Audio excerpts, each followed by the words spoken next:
아멘. 오늘은 주의 말씀은 진리입니다라는 제목으로 함께 말씀을 나누도록 하겠습니다. 여러분 153절 4절을 다시 한번 보시면 이 119편은 성경에서 말씀의 장으로 유명하죠. 이 다윗이 이 말씀을 어떻게 삶에 적용하고 또 녹여내고 있는지를 우리는 계속해서 바라보고 있는데, 오늘 또 특별히 153절로 160절까지 한번 보시면, 나의 고난을 보시고 나를 건지소서, 내가 주의 율법을 잊지 아미니이다. 주께서 나를 변호하시고 나를 구하사 주의 말씀대로 나를 살리소서. 여러분, 이 고난이라는 거 있죠. 고난이라는 게 양날의 칼이 좀 있는 것 같아요. 정말 힘들면 여러분 기도하러 나옵니다. 그리고 정말 힘들면 안 보던 성경을 보게 됩니다. 그리고 절박한 마음으로, 절실한 마음으로 예배도 참석하고. 이게 이제 고난이라는 게 우리 가운데 그런 효과를 주지요. 우리가 아무리 겸손하려고 해도 저는 그렇게 생각하거든요. 내 스스로 겸손할 수 있을까? 이런 생각을 좀 해봅니다. 겸손도 하나님의 은혜가 아닐까? 이런 생각을 합니다. 왜냐하면 하나님께서 낮추시니까 내가 겸손할 수 있지, 내 스스로 아무리 겸손하려고 애써도 하나님께서 확 낮추는 환경에 들어가는 것만은 못한 것 같더라고요. 그러니까 어떤 내가 어떻게 손을 쓸 수 없는 그런 상황에 들어가면 그냥 기도도 해야 된다는 거 알죠. 말씀도 봐야 된다는 거 알죠. 예배도 간절한 마음을 가지고 해야 된다는 거 아는데 그게 잘 안 됩니다. 근데 어떤 상황에 들어가면, 특히 공난, 광야 뭐 이런 상황에 들어가면 진짜 기도가 나오는 거예요. 정말 말씀을 철박하게 보게 되는 거예요. 봐도 맹숭맹숭 보던 말씀이 내가 이거 아니면 죽을 것 같으니까. 예배도 마찬가지인 거예요. 예배도 진짜 아주 막 그냥 내가 주시는 말씀 없으면 난 이거 못 산다, 그런 마음이, 가난한 마음이 확 들어오면 막 누가 뭐라 그래 눈에 안 보이죠. 맨 앞에 와가지고 눈물 출출 흘리면서 그냥 보게 되는 거죠. 근데 동시에 이 고난, 광야라는 게 확 돌아서 버리는 거예요. 하나님을 향해서 확 마음이 상해 버리는 거예요. 어떻게 하나님 막 이룰 수 있느냐고 원망과 막 불평과 심지어는 불신앙, 이 불신까지 확 오면서 내가 이런 하나님이면 내가 이건 나는 믿을 수가 없다고 하면서 확 모든 거 다 내려놓고 돌아서는 그런 굉장히 위험한 시기가 고난의 시기가 아닌가 싶어요. 이 광야 40년의 출애굽기를, 여러분 민수기를 보면 늘 이 싸움이 일어나잖아요. 그죠? 모세와 이스라엘 백성 진영 간에 계속 이 싸움이 일어납니다. 이게 이제 다윗은요, 고난 가운데 주의 말씀을, 전자 쪽인 거야. 주의 말씀을 잊지 않았다라는 거죠. 오히려 그가 타락한 거는 궁전에 들어가서 타락을 합니다. 그죠? 이제 밧세바를 범하고 뭐 여러 가지 이제 사건이 일어나는 건 오히려 사울에게 쫓기던 광야기가 아니라, 그러니까 요셉이나 이 다니엘이 대단한 사람이라는 거예요. 오히려 정점에 있을 때 그때도 흔들림이 없는 길을 갔다는 게 그게 대단한 겁니다. 어떤 분이 그래요. 교회를 나오긴 하는데 너무 힘든 거예요. 니어커 끌고 아내하고 막 그냥 그렇게 하면서 아둥바둥 사는데 이제 살림이 이제 펴지는 거예요. 막 그 은혜도 주시는 데다가 살림이 펴지는 거예요. 그러니까 새벽 기도도 안 드리고 이제 그렇게 막 절박하게 살던 때가 있었던 거예요. 근데 점점 멀어지더니 거의 교회 뭐 그냥 주일날만 살짝 올까 말까, 골프 치고 뭐 놀고 뭐 이렇게 하다가 결국은 그냥 갈라서 버리는, 바람도 피고 뭐 그런 일들이 일어난다는 이야기를 제가 좀 들었거든. 그러니까 여러분, 이 고난 가운데 지키는 것도 중요하지만 고난을 통과하고 난 뒤에 이 축복의 때, 형통의 때 또 이걸 잘 간수하는 것도 똑같습니다. 주의 율법을 잊지 않는 거. 우리는 힘이 없어요. 답이 없고요. 그러니까 하나님의 말씀 안에 늘 그냥 머무는, 이게 우리가 다윗에게서 배우는 신앙이고 영성입니다. 주께서 나를 변호하시고 나를 구하사 주의 말씀대로 나를 살리소서. 계속해서 여러분 보면 알지만 나를 살리소서라는 게 제일 많이 반복되는 것 같아요. 이 시편 119편에서 가장 많이 반복되는 기도가 이 나를 살리소서. 뭘 그렇게 살릴 게 많은지 다윗은 계속해서 살려달라고, 나를 살리소서. 왕궁에 있을 때도, 광야에 있을 때도, 형통한 때도, 고난의 때도 계속 나를 살려주소서, 나를 살려주소서. 여러분, 우리들 가운데도 뭐 육신적으로 뭐 모든 게 뭐 다 됐다고 하더라도 내 영혼이 살아있는 건 또 다른 일이기 때문에 내 생명 붙들어 주십시오. 영육간의 생명 붙들어 주십시오. 나를 살려 주십시오. 매 순간 내 영적인 생명이 살아있게 해 주십시오. 이게 우리의 기도의 제목이 되어야 될 줄 믿습니다. 여러분 155절 또 6절을 보시면 구원이 악인들에게서 멀어지면 그들이 주의 율례들을 구하지 아니함이니이다. 여호와여 주의 긍휼이 많으오니 주의 규례들에 따라 나를 살리소서. 여기서도 또 살리소서가 나옵니다. 악인들, 그들은 구원에서 멀죠. 왜냐하면 하나님 말씀을 구하지 않기 때문에. 이건데 역으로 생각하면 어떻게 되는 거죠? 구원이 가깝다는 것은 뭐예요? 하나님의 말씀을 전적으로 구하는 거죠. 하나님은 우리를 구원하시기를 원하고 우리와 함께 하시기를 원하고, 우리가 멀어진 건가 하나님이 멀어진 건가, 이 생각을 해보면 우리는 늘 하나님이 나에게서 멀어진 것 같은데 나는 잘못이 별로 없는 것 같고 나는 하나님 구하는 것 같고 그렇거든요. 근데 여러분 잘 한번 찬찬히 자기를 한번 성찰해 보세요. 그러면 진짜 내가 하나님께 가까이 있는지가 아마 보일 거예요. 근데 이거를 받아들이고 인정하고 쉽지 않거든요. 왜냐하면 나는 늘 하나님께 가까이 있다고 생각하고 하나님이 생각보다 나한테 관심이 없어 보인다는 생각을 많이 할 때가 있어요. 근데 한번 곰곰이 자기를 들여다보면은요, 땡철하게 들여다봐야 돼요. 이게 쉽지 않아서 얘기하는 겁니다. 아주 깊이 들여다보면, 보지 않으면 우리는 깜빡깜빡 속습니다. 여러분 깊이 들여다보면 생각보다 내가 하나님께 멀어 있다는 것을 알게 될 겁니다. 하나님은 오히려 가까이 가기를 원하는데 다른 게 있습니다. 다르게 내 마음과 생각이 새는 영역이 생각보다 있습니다. 그 부분이 웬만해서 회복이 잘 안 됩니다. 그게 회복이 안 되면 하나님과 친밀함을 갖기도 쉽지 않다는 것을 알게 될 거예요. 근데 그 자리가 마치 우크라이나와 러시아의 엄청난 전쟁이 치열하게 이루어지는 전투지가 있잖아요. 그런 곳이 될 수 있어요.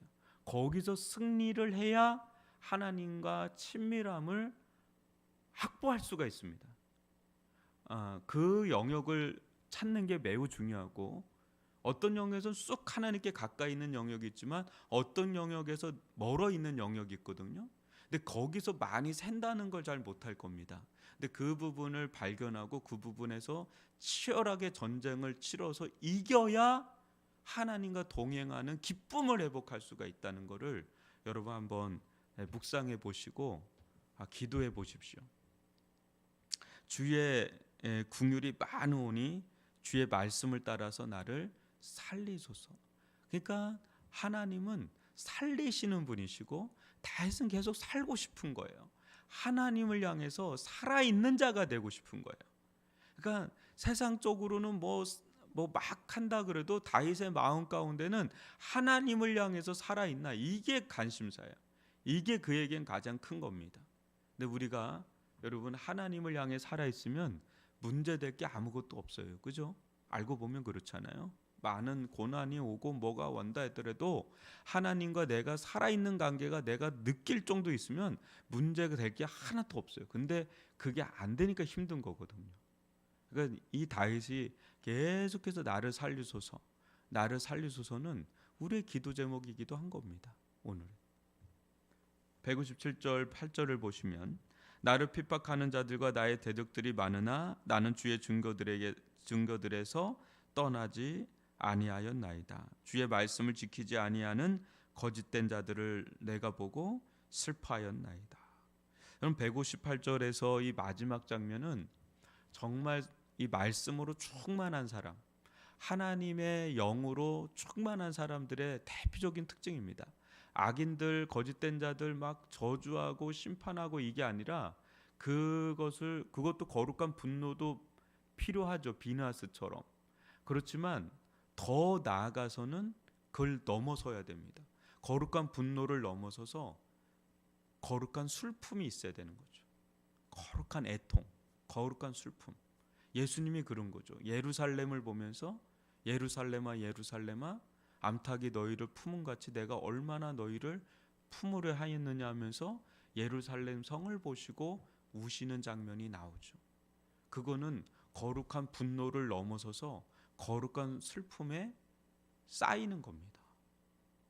거기서 이제 눈물이 나오는 거죠. 정말 여러분 그럴 때 있잖아요. 내가 너무 사랑하는 사람입니다. 내가 전도하고 하는 사람이고 또 내 가까이 지척에 있는 사람이고, 그런데 하나님에게서 멀어지거나 또 믿지 아니하는 사람들을 볼 때 정말 사랑하면 슬퍼요. 정말 사랑하면. 우리가 그렇잖아요. 우리가 너무 사랑하는 아이가 잘못된 길을 가면 기뻐하는 부모는 이상한 거 아니에요? 너무너무 슬프죠. 막 화도 났지만 화가 목적이 아닙니다. 부모도 화가 나죠. 짜증도 나고. 그렇죠. 그런 화와 짜증이 목적이 아니라 너무너무 가슴이 찢어지도록 고통스럽고 아프죠. 왜? 사랑하니까. 근데 그러한 하나님을 떠나 있는 자들을 바라볼 때 그런 거예요. 이게 세상을 바라볼 때 그런 거죠. 세상을 바라볼 때. 저는 오늘 아침에 새벽에 일어나서 오면서 제 아내한테 그런 얘기했어요. 밤에 이렇게 저희가 잠을 깰 때가 있어요. 그러면 기도하라고 그러는 때가 있어요. 근데 오늘이 좀 그런 날이었습니다. 거의 1시부터 제가 거의 잠을 못 잤어요. 막 이렇게 기도를 침상에서 기도도 하고 막 그랬습니다. 근데 그렇게 하다가 번뜩 생각 드는 게 왜 우리나라는 초저출산이지? 이 생각을 스쳐가듯이 그 생각을 하게 된 겁니다. 근데 대략 한 20년 전에 제가 태백에 있는 예수원이라는 데가 있는 거 여러분 아시나요? 있거든요. 그 대천덕 신부님, 성공회 계통에 있는 외국분이신데 토레이 3세입니다. 그분이 토레이라는 분이 굉장히 강하게 하나님께 쓰임 받은 분인데 그분의 아들인가 손자인가 그래요. 토레이 3세 대천덕, 우리나라 이름으로. 그분이 살아생전에 한 달 전에 제가 만난 것 같아요. 거기서. 근데 많은 청년들이 그 자리에 모여 있었는데 20년 전인데 갑자기 초저출산하고 그분이 했던 20년 전에 했던 얘기가 오버랩이 되면서 이게 아닌가라는 생각하는데, 이거는 이 자리는 아주 오픈된 자리가 아니기 때문에 제가 비공개로 한번 생각을 해본 건데요. 그분이 거의 우시다시피 한국을 위해서 정말 많이 기도하는 분이었거든요. 그 강원도 태백 골짜기에서 정말 한국을 사랑한 분입니다. 한국을 그분보다 사랑한 분이 없을 정도로 사랑한 분이세요. 그분의 영향을 받지 않은 분들이 없어요. 오정현 목사님서부터 한국에 그분의 영향을 받지 않은 분이 없습니다. 저보다 윗세대들은 다 그분에게 영향을 받았어요. 저는 그분 한 번밖에 못 봤지만, 근데 그분이 통일을 위해서 엄청 기도를 합니다. 그러면서 갑자기 그 자리에서 그 얘기했던 생각이 나요. 남한을 위해서 정말 기도를 해라. 대한민국을 위해서 정말 많은 회개 기도를 하라. 20년도 훨씬 전입니다. 뭔 기도냐면 너무 피를 많이 흘린다.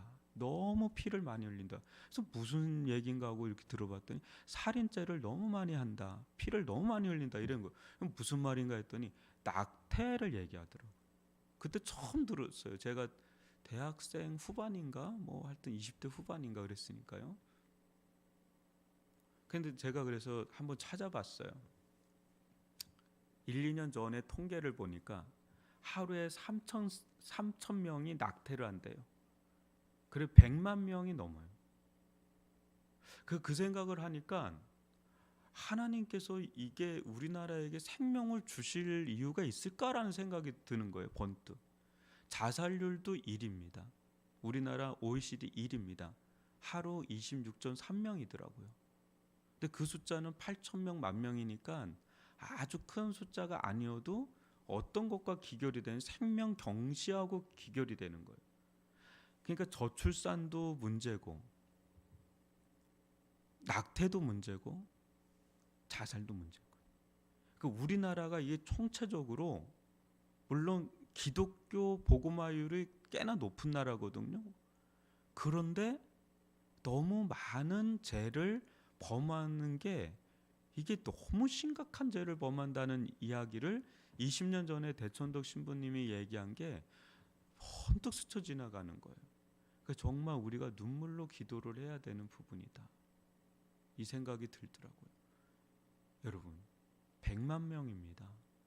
낙태에 대해서는 여러 윤리적인 문제들이 많이 제기가 됩니다. 이게 과연 옳으냐 그르냐.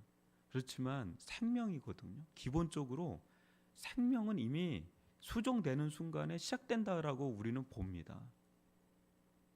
그러니까 이 부분이 제가 볼 때 정말 심각한 거예요. 김양재 목사님이 왜 회심하고 왔냐면 그 남편이 산부인과 의사거든요. 그냥 엄청난 죄를 범하고 있는 겁니다.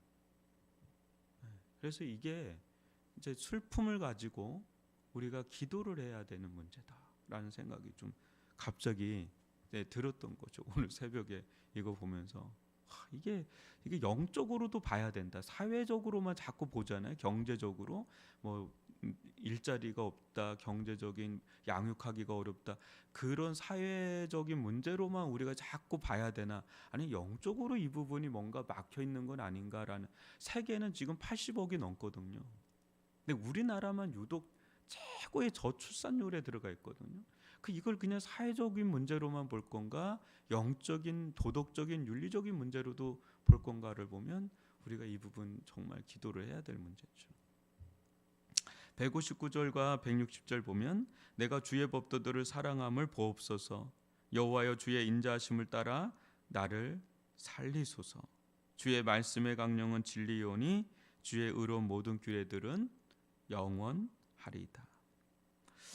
다윗이 계속해서 하나님 앞에 내놓는 그의 마음은 내가 하나님 말씀을 얼마나 사랑하는지 보옵소서.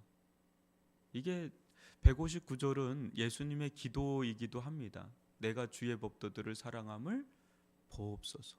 내가 주님의 말씀을 얼마나 사랑하는지, 아들이 아버지의 말씀을 얼마나 사랑하는지 보옵소서. 아들이 아버지를 사랑함이 얼마나 사랑하는지를 보옵소서. 예수님은 시편을 자기의 기도와 자기의 삶으로 녹여내셨거든요. 주의 인자하심을 따라 나를 살리소서. 주의 말씀의 강령은 진리입니다. 하나님의 말씀은 진리입니다. 여러분 결국은 말씀대로 됩니다. 여러분 뭐 해도 결국은 말씀대로 됩니다. 세상이 뭐 엄청나게 뒤치락거려도 말씀대로 됩니다. 어제 시체례를 갔었거든요. 근데 목사님들 사이에서 챗 GPT인가요? 그게 이제 회자가 돼서 이야기를 나누는데 뭐 이렇게 하니까 설교문이 뚝딱 나오던데요. 충격을 받았어요. 근데 그런 시대에 살고 있습니다. 그래도 말씀대로 됩니다. 말씀대로 됩니다. 세상이 너무나 급변하고 있지만 결국 말씀대로 된다는 것. 여러분 이것을 굳게 붙잡고 오늘 하루도 승리할 하루 되시길 바랍니다. 여러분 오늘 말씀 가지고 묵상하시고